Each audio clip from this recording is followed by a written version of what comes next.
Donc, je lis maintenant et je vais commenter un peu ce cours. Je pense que du coup, il y a des choses qui vont être plus simples pour vous à comprendre. Je suis partie de ce qui me semble être la phrase la plus importante de la lettre à Ménécée. Le plaisir est le principe et la fin de la vie bienheureuse. Alors parfois, principe est traduit commencement, puisque principium en latin, ça veut à la fois dire le principe, la base, le fondement, mais ça veut dire aussi le point de départ.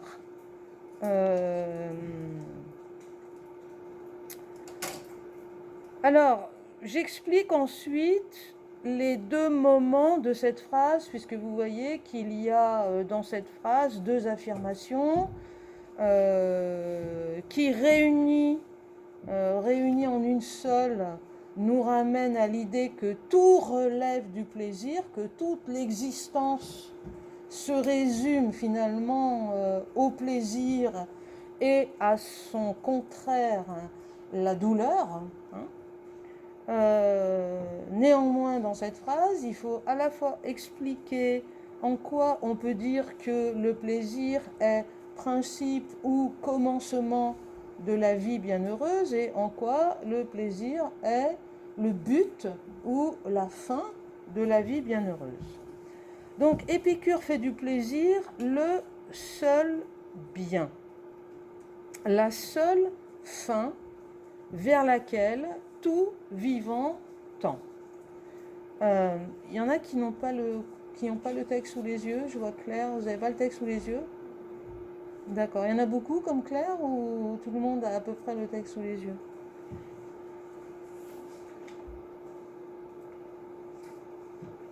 Alors,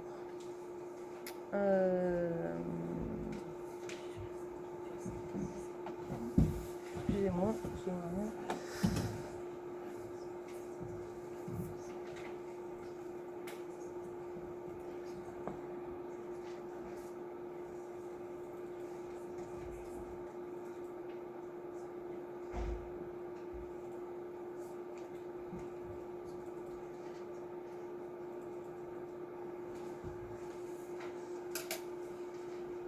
Il est où le truc du vidéoprojecteur? Merci. Du coup, vous pouvez aussi monter effacer puis monter le... Merci.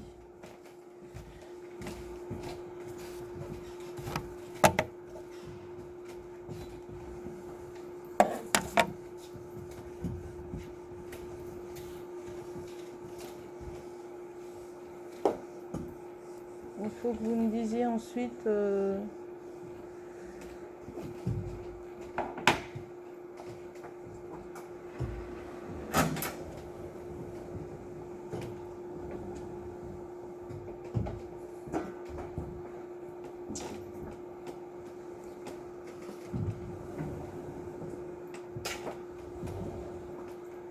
C'est compliqué, hein? Oui. Vous le remontez encore un petit peu. Est-ce que ça va être assez gros?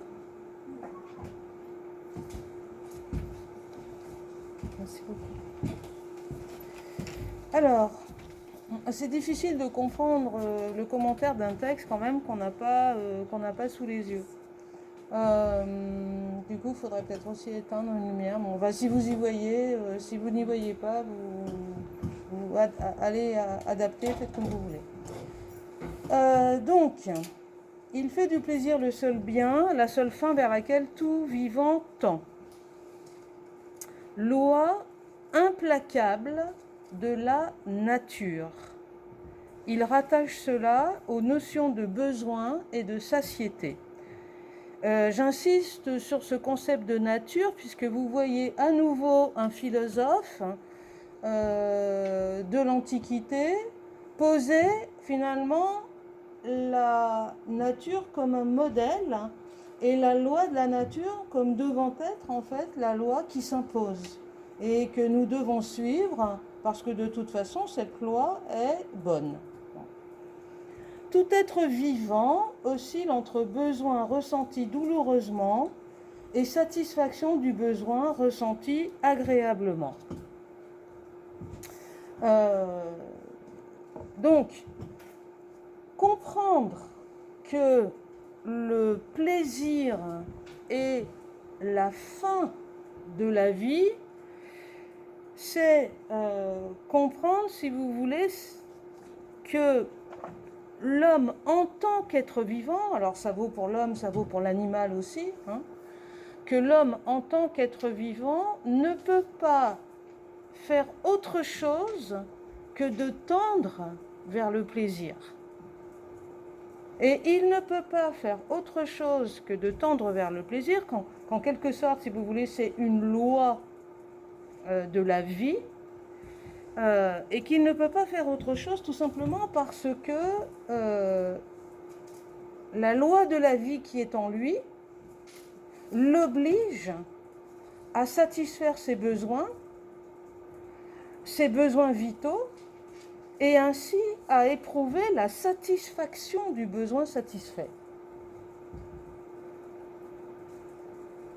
Donc vous voyez, il faut rattacher cette notion de plaisir chez Épicure. Il ne faudra pas le faire d'une façon exclusive, on va le voir. L'homme est plus compliqué que l'animal pour Épicure, mais il faut d'abord rattacher cette idée du plaisir à cette notion de la vie, de la survie et du besoin. Et vous voyez que il y a donc déjà une certaine définition implicite du plaisir, c'est que le plaisir, c'est la satisfaction du besoin, et c'est la cessation de la douleur provoquée par l'état de manque du besoin. Donc c'est déjà une définition implicite. Cessation de la douleur du manque. Puisque le besoin, vous ne ressentez que vous avez des besoins que parce que vous ressentez douloureusement le manque. Alors parfois on a un petit peu oublié, nous, en tant qu'êtres vivant dans des sociétés hyper consommatrices, des sociétés où on mange alors qu'on n'a pas faim, où on boit alors qu'on n'a pas soif, où on dort alors qu'on devrait travailler, etc., etc. Mais je pense que tout le monde aura ressenti, même dans une société de consommation, si vous n'avez pas mangé depuis une journée entière, si vous n'avez pas bu depuis des heures, si vous manquez de sommeil, ben vous allez sentir cela très douloureusement.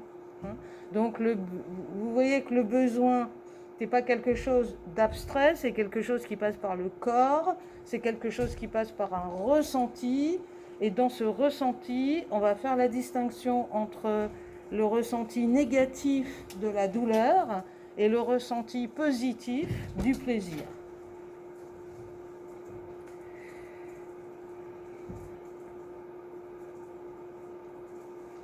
Donc, en tant qu'être vivant,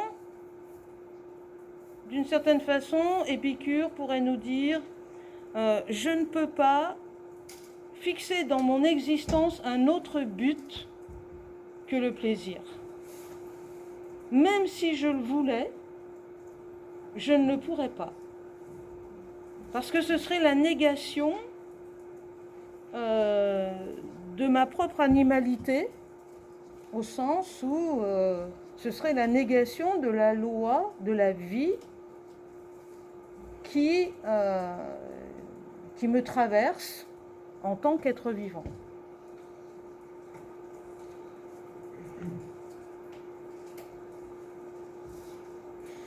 Donc vous comprendrez que Épicure, il est quand même très en désaccord avec certains philosophes de son époque ou des époques précédentes qui ont pu vouloir séparer la recherche du bonheur et la recherche du plaisir. Pour lui, il y a quelque chose qui n'est pas concevable, qui n'est pas tout simplement possible. Alors attention, ça ne veut pas dire que pour lui, bonheur et plaisir, ça soit la même chose. Ça ne veut pas dire qu'il les confond. Mais ça veut dire qu'il les associe et que bonheur et plaisir ne sont pas dissociables.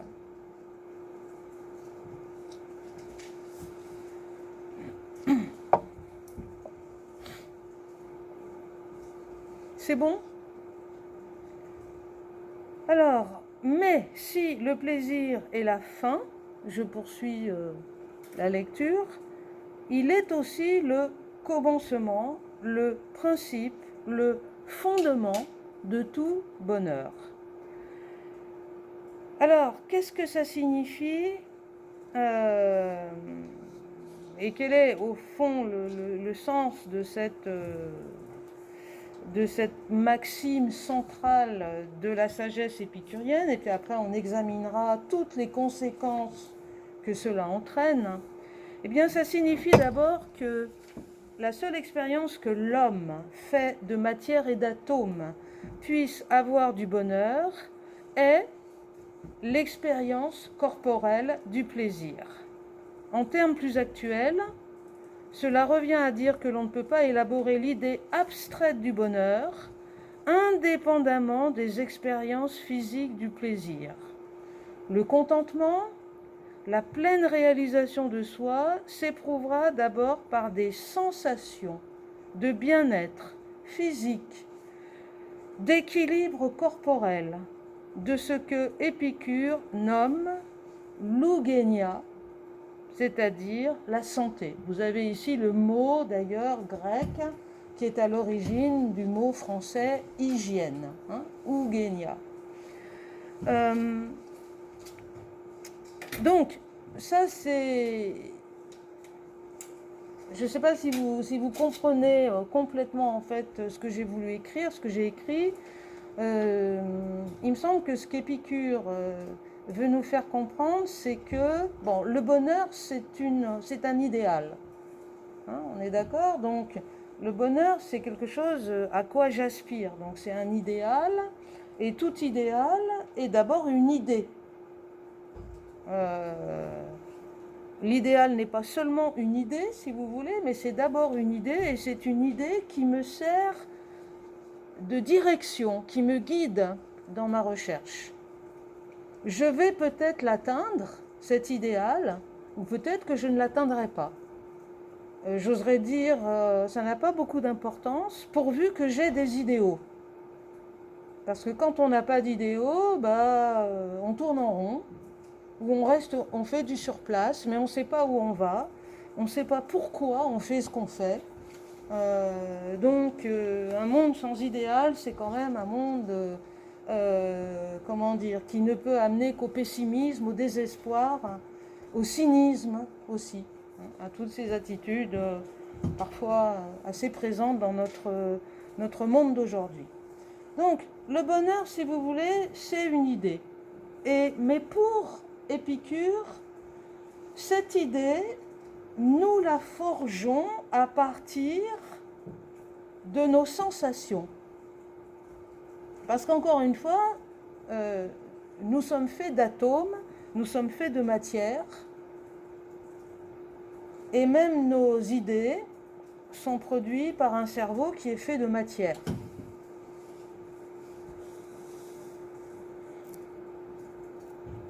Alors, je ne sais pas si j'aurai le temps de revenir sur tout. Il y a toute une théorie de la connaissance chez Épicure, comment on passe du corps à l'esprit, comment on passe de la sensation à la perception, à la représentation, puis à l'idée, puis au jugement, etc. Bon, on n'en a pas trop besoin là pour l'instant, mais ce qu'il faut comprendre, si vous voulez, c'est que le matérialiste qu'est Épicure le conduit aussi à être ce qu'on appelle un sensualiste. L'épicurisme est une des formes du sensualisme de l'Antiquité. Sensualisme au sens où la connaissance se construit d'abord par les sensations. Mes sensations vont me permettre d'élaborer des connaissances, mes sensations vont me permettre d'élaborer des idées.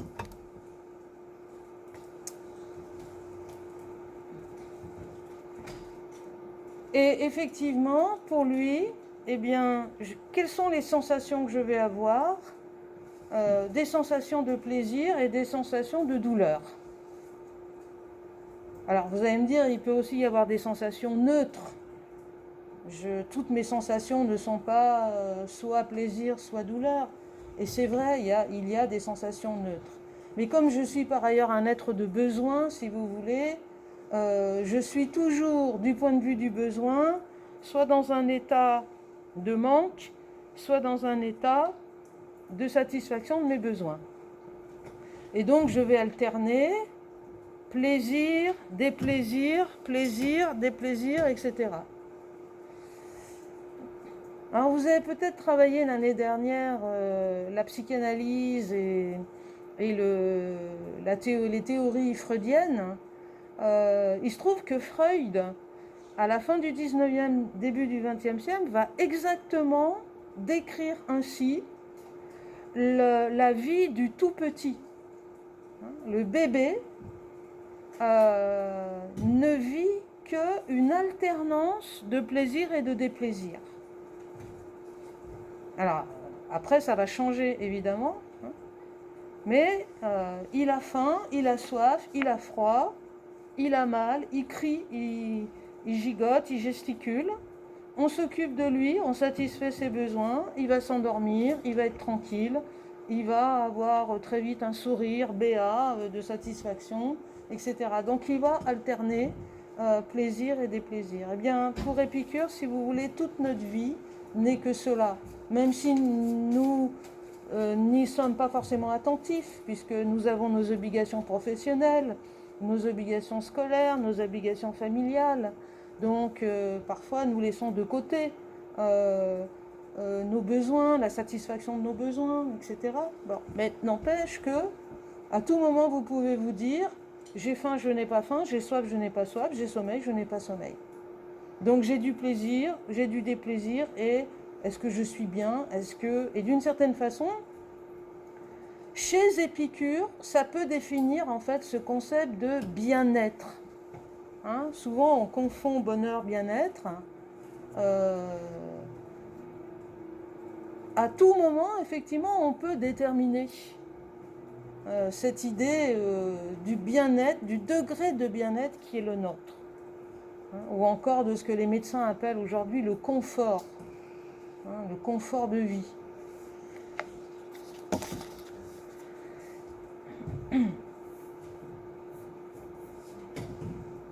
Donc, ce n'est qu'à partir de mes sensations que je vais pouvoir élaborer l'idée du bonheur. Ce n'est qu'à partir de mes sensations, de plaisir et de déplaisir, que je vais pouvoir élaborer l'idéal du bonheur.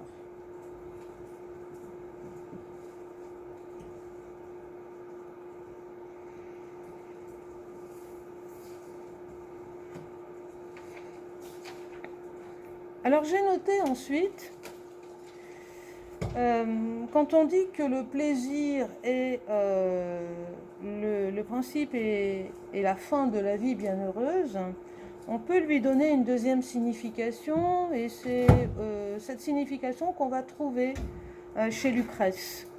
Cela signifie ensuite que le plaisir naturel est un guide, qu'il n'est pas seulement l'expression de la vie. Excusez-moi. Du coup, j'ai oublié de faire descendre. Donc cela signifie ensuite que le plaisir est un guide, qu'il n'est pas seulement l'expression de la vie, mais qu'il en est le garant, car la vie est un combat, elle se gagne, et le plaisir est l'arme principale de ce combat. C'est une thématique que le disciple d'Épicure, le poète latin Lucrèce, reprendra dans son De Natura Rerum. Épicure est donc le premier à montrer aussi nettement que le plaisir joue un rôle majeur dans la perpétuation de l'espèce. et donc que le plaisir sexuel est un des plus importants, mais aussi qu'il existe un pur plaisir d'être, un pur plaisir d'exister et d'être soi, on dirait aujourd'hui un plaisir existentiel, la douceur même du vivant conscient de vivre. Alors ça, c'est vraiment l'analyse que Lucrèce va faire de la formule épicurienne. Et vous voyez qu'elle est vraiment très intéressante parce que Lucrèce va donner deux sens très différents à cette idée du plaisir comme ce qui guide finalement notre existence. Il va d'abord le prendre au sens de ce qu'on pourrait appeler, de ce qu'on appellera d'ailleurs, une espèce de ruse de la nature. Une ruse de la nature. Si on avait dit aux êtres vivants, aux animaux, ce qui est d'ailleurs dit par exemple dans le mythe de la Genèse, perpétuez-vous, multipliez-vous, perpétuez votre espèce. Il eût été probable que ni l'animal ni l'homme ne le fasse, ou qu'il ne le fasse que s'il en avait envie. Mais c'est pas parce qu'on va vous dire de faire des enfants que vous allez forcément décider de faire des enfants. Alors pour Lucrèce, la nature a finalement eu cette espèce de ruse, c'est-à-dire qu'elle a accompagné l'acte de la perpétuation par le plaisir, et le plaisir sexuel. Donc en fait, Lucrèce explique le plaisir sexuel comme une ruse de la nature qui finalement ferait que et les animaux et les hommes rechercheraient leur partenaire pour avoir du plaisir sexuel, et que cela évidemment leur permettrait de perpétuer leur espèce. C'est important de dire ça parce que vous voyez que par exemple l'Église chrétienne va complètement revenir là-dessus. Enfin, en tout cas, il va y avoir une tension, une espèce de guerre à l'intérieur des penseurs chrétiens, particulièrement dans les premiers siècles de la chrétienté, entre ceux qui, comme saint Augustin, diront plaisir sexuel, c'est horrible, c'est le vice, c'est la perversion, etc.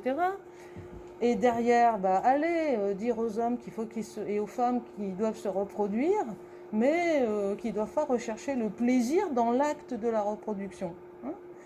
Et puis il y aura en revanche, alors plus tardivement, au XIIIe siècle, saint Thomas d'Aquin, qui lui comprend bien qu'effectivement demander aux hommes et aux femmes de se reproduire en finalement leur faisant comprendre que le plaisir sexuel c'était le vice absolu, la perversion absolue, et qui dira en fait le plaisir est une bonne chose, mais il doit s'exercer au sein du mariage. C'est-à-dire que saint Thomas d'Aquin, lui, ce qu'il essayera de faire, c'est qu'il y ait une institution, si vous voulez, sociale et juridique qui encadre en fait ce type de plaisir. Alors ça, c'est intéressant de voir Lucrèce expliquer comment le plaisir est le guide de la vie en faisant d'abord référence au plaisir charnel, au plaisir sexuel. Et puis ensuite, l'autre intérêt de son analyse, c'est de découvrir un plaisir qui est tout à fait autre que le plaisir physique. Même si c'est un plaisir physique au sens de corporel, mais qui n'a rien à voir avec la sexualité, et qui est ce plaisir d'exister. Ce plaisir d'exister. Donc c'est ce plaisir qu'on éprouve quand on ne fait rien que de sentir qu'on est bien. Je pense que vous voyez de quoi je parle. Alors évidemment, vous, moi, on est tout le temps en train de travailler. Alors s'arrêter 5 minutes et se dire « Ah, la vie c'est beau, et et être en vie, c'est quelque chose qui donne du plaisir, mais normalement, il faut le faire parce que c'est précisément quelque chose qui va nous permettre aussi de supporter le déplaisir, puisque ce que va nous faire aussi comprendre Épicure, c'est que le bonheur, c'est pas le plaisir. Le bonheur, c'est le fait dans la vie d'avoir plus de moments de plaisir que de moments de déplaisir. Voilà, c'est ça qui va nous faire comprendre. Hein. Alors, j'arrête encore. Donc finalement, ceux qui vont me suivre, là, ils auront pas les questions, ils auront juste le cours.